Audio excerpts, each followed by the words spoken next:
What I try and do in the book is give people some insight into the way that Putin and his close associates think about the world and react to the world. So the idea behind the Code of Putinism is that most individuals, including Putin, have a complex set of motivations that drive them. And my sort of stepping off point here is some of the work of the German sociologist Max Weber, where he discussed 4 different motivations for human action. So the first is instrumental rationality, which is fairly straightforward.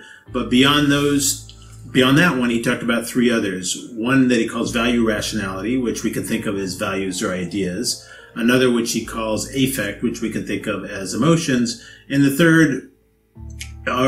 fourth is habit. Okay, so what I try and do in the book is, through reading what Putin has said and the people close to him have said and looking at their actions and talking to experts, primarily in Russia, try and uncover the ideas and emotions and habits behind what Putin is doing. So I consider some of the key elements of this code being statism, a key idea behind what they're trying to do.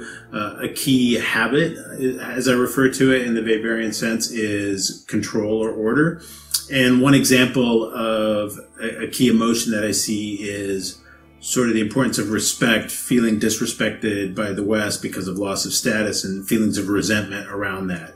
So what I hopefully try and do in the book is lay out where this code comes from, what are the key elements of this mentality, and then how it shapes what they've done in terms of domestic politics, in terms of economics, in terms of governance, and in terms of foreign policy.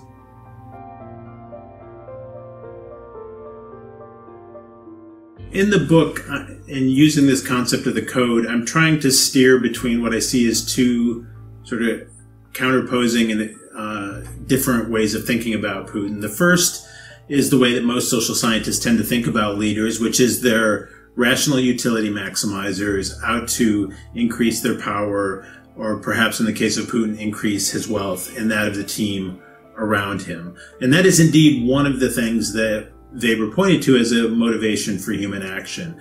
But I don't think that's enough to describe what's going on in Putin's Russia. On the other extreme, especially since 2014 and the annexation of Crimea, you have people talking about Putin as becoming ideological and being this sort of strident Russian nationalist trying to reconquer Russian lands. And I think both of those ways sort of oversimplify the motives for human action. And one of the things that I think is important about the Putin system is that there aren't as strong institutional constraints on the ruler as we might have in other political systems. So this mentality that I talk about can actually shape decision-making in important ways. So to spell out one implication of thinking about Putin is not just a sort of rational pragmatist, but someone with a broader set of motivations. Some people think of Putin as a kleptocrat, and that the whole regime is built around sort of stealing as much as possible, basically, for Putin and the team around him. And I would say that, yes, there's kleptocratic behavior happening, but there's really a broader set of motivations, and you can't understand what Russia is doing and what Putin has done if you don't understand that he wants to make Russia great again, if I can borrow that phrase. And a lot of his activities, both domestically and internationally, have been oriented towards his vision of making that goal a reality.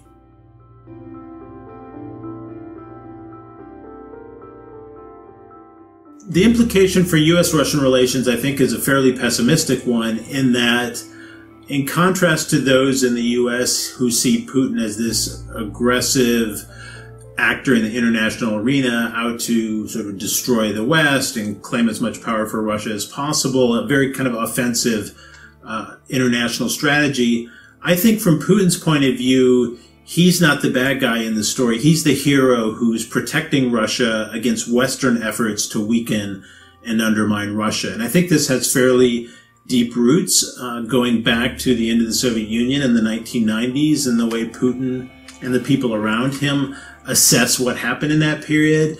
And they basically think the West, and the U.S. in particular, took advantage of Russia at a time of Russia's weakness and built an international economic and political order that's unfair to Russia.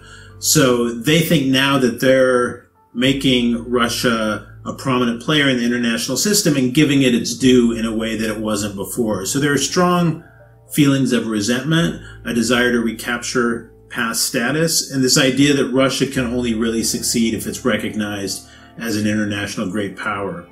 Now, given how that mentality differs so much from the way the media, for example, talks about Russian behavior in the West, I think it's going to be hard to get on the same page about where the source of the difficulties lie, because both sides completely blame the other side, and therefore any possible way out of it.